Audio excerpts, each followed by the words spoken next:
Praise God and welcome once again to Daily Manna, and thanks be to God. God's allowed us to make it to Saturday. I'm excited about it and glad that you're with us, and I know we're going to be blessed as we study the chapter number 4 moving forward. We had a chance to really hear the revelation of God revealed through Jesus Christ given unto John, who was on the island of Patmos.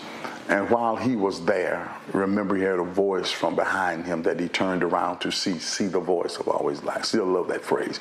And had a chance to hear about different churches, the churches of which we've had an opportunity to thoroughly review, the churches of Ephesus, if I'm not mistaken, and then went on to the church of Smyrna, and then went to the church of Pergamum, then the church of Thyatira, and then went to the church of Sardis, and then went to the church also of Philadelphia, ended with the church of Laodicea.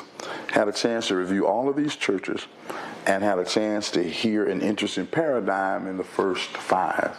And those first 5 churches had everything to do with something that they were doing good, and then he shifted to that which was the offense or that which he had against them, the ought, and then gave a recommendation for how it could be fixed and asked them to do so.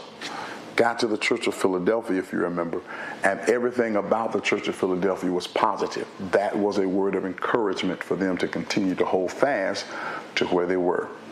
Then went to the church of Laodicea, and everything with Laodicea was negative. There was not a positive anywhere.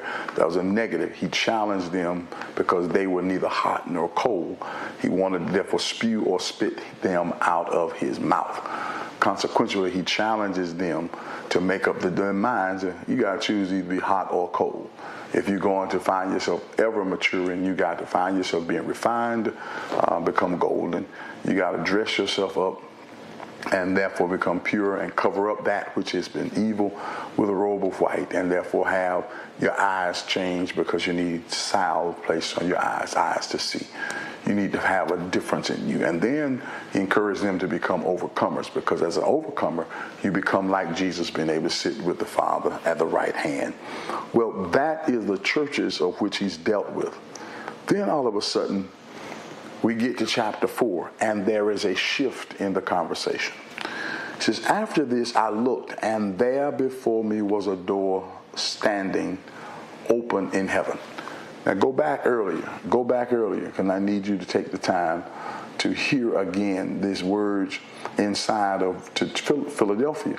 Remember, he says, these are the words to him who is holy and true, who holds the key of David. What he opens, no one can shut, and what he shuts, no one can open. I know your deeds. I see I've placed before you an open door.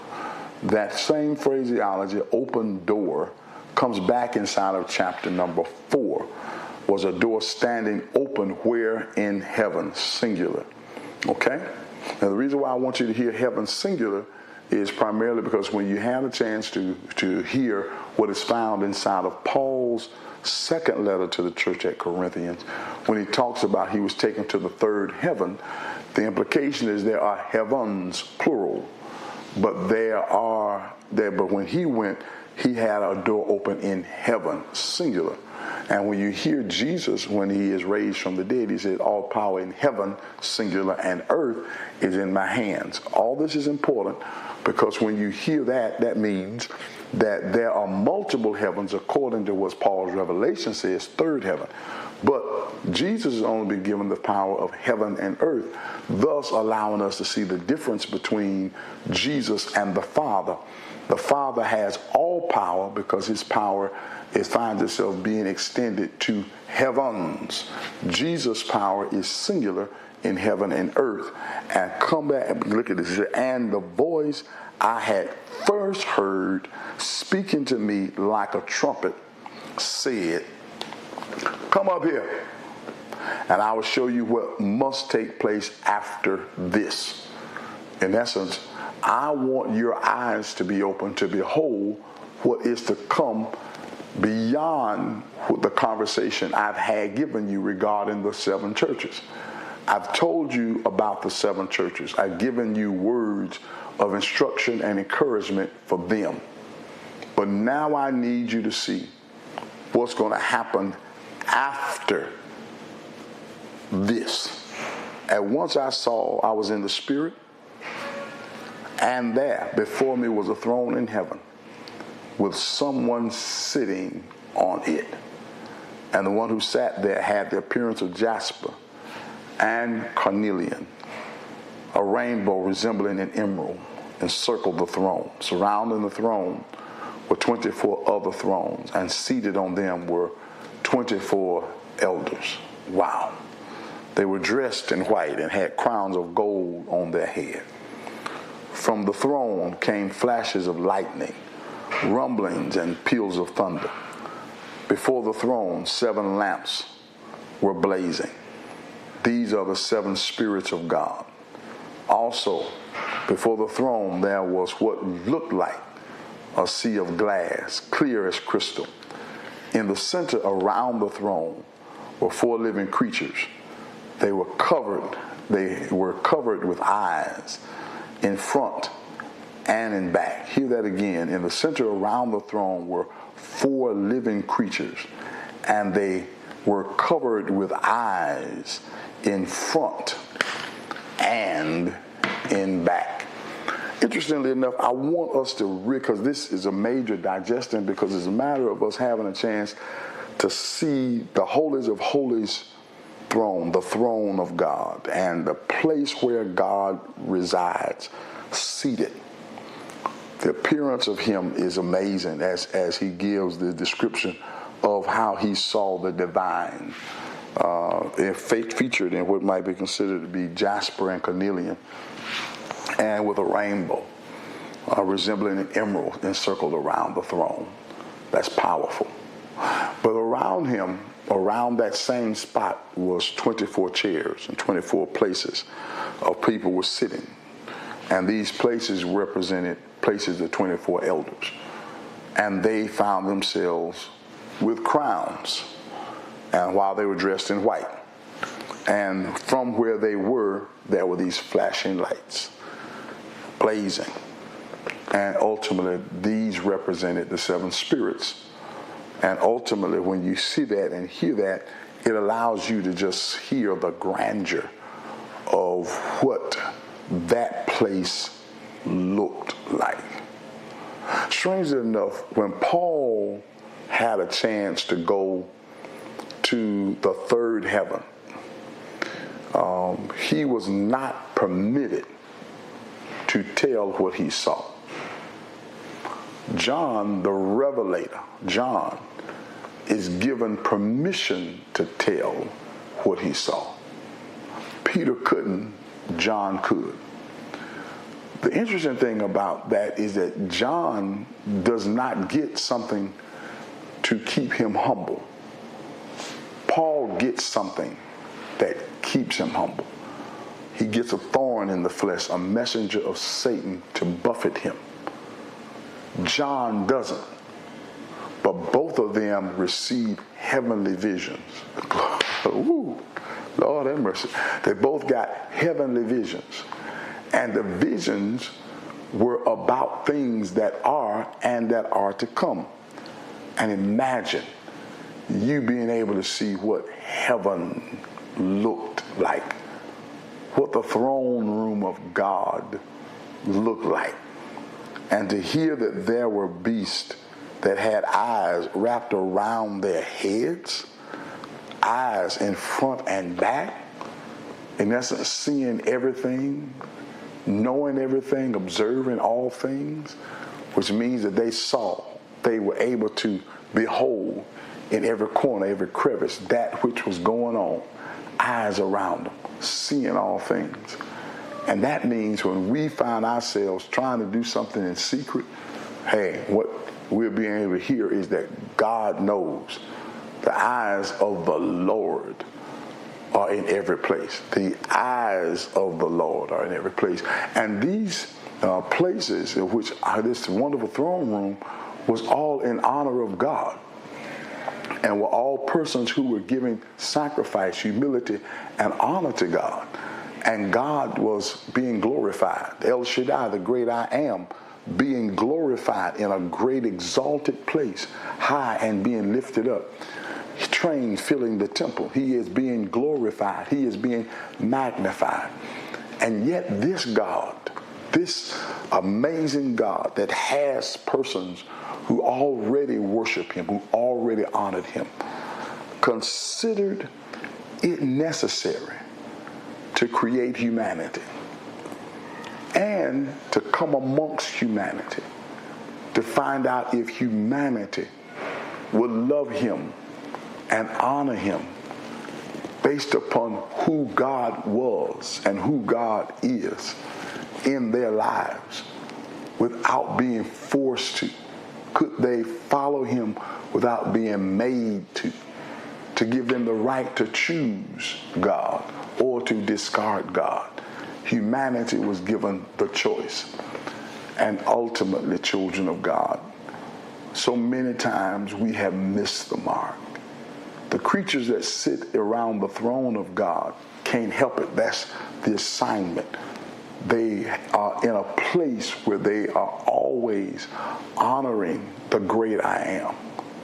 And you and I have been given a choice to honor him. They made to honor him, made to glorify him, made to see for him, made to allow him to behold. We have been given the opportunity to choose him. And how often do we mess up because we don't choose him? We choose everything but him. But I still love the song, I'd rather have Jesus more than anything. Choosing him means he really is the author and the finisher of my faith. Choosing him means I acknowledge his glory and I have not gotten a glimpse of what's there. But when I consider the works of your hands, Lord have mercy, the moon and the stars which thou hast ordained, I must say, what is man that thou art mindful of him? When I see what you've created, when I see what you made, I got to ask myself, who am I that you would even consider me worthy to therefore risk your only begotten son for me? And then I come back and say how great thou art. My. How great thou art. I see the rolling thunder. My. When I see the mountains, when I see the beauty of God, when I hear the rolling thunder and I see all the works of your hand, I got to ask myself, what is man? I want you to come to church tomorrow with remembering, reflecting on the greatness of God. We sometimes forget how great God is and how big God is. Those persons in the throne room acknowledge it. They see it. We do not see it with our natural eyes. But I want you to come with the beholding of the greatness of God. When I'm in by talking about my time going into a church, and I know I'm a little long today. My time when I was going into the church and some of the churches that were in Jerusalem when I went to Israel. When I went into those churches, a great percentage of them, I had to bow to go in. I had to bend down to come in the door. And I wondered initially, why was that? Until I understood that the buildings were designed, that I had to humble myself. I had to bend over. I couldn't walk in straight up. I had to bend down to walk in. I had to humble myself walking in to acknowledge by behavior and body the amazement and the awesomeness of God. If we could ever allow ourselves to be humbled before him, coming into his presence, acknowledging who he is, then we would really have a different form of worship. The oddness of God, the awesomeness of God, the majesty of God, if we could ever be able to envelop it, it would change who we are and how we function. And if we could take that away from church and live it out within our community, our interaction with one another would be different. Oh my God. If we could just get to that place where we recognize that the hymn writer was correct when he wrote these lyrics and these words. O Lord, my God, when I in awesome wonder consider all the worlds thy hand hath made, I see the stars, I hear the rolling thunder, thy power throughout the universe displays. And when I think that God, his son not sparing, sent him to die, I scarce can take it in that on the cross my burden gladly bearing, he bled and died to take my sins away. When Christ shall come with shout of acclamation and take me home, with joy shall fill my heart, then I shall bow in humble adoration and then proclaim, my God, how great thou art. How great thou art. How great thou art. I want us to go through this day remembering the awesomeness, the majesty, and the awesomeness of who God is. Bring it to church tomorrow. And let's see how the Lord blesses us. I'm over my time. I'm out of time. And I look forward to seeing you tomorrow. Church is 9:30. I look forward to you being there on the east side. It starts at 10 o'clock. Know that I love you. Thank you for your time. And God bless.